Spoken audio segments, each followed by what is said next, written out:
Today's market is super different, super weird, and here's why.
Yesterday we ended up selling out, and so today looks like the same thing. See how empty the buckets are?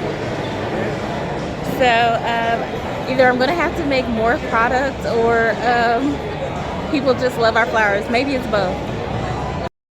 So we did end up selling out, and I'm in the car off to get more flowers. Hey guys, so here's an update. I just got back getting more flowers, and we're almost sold out again.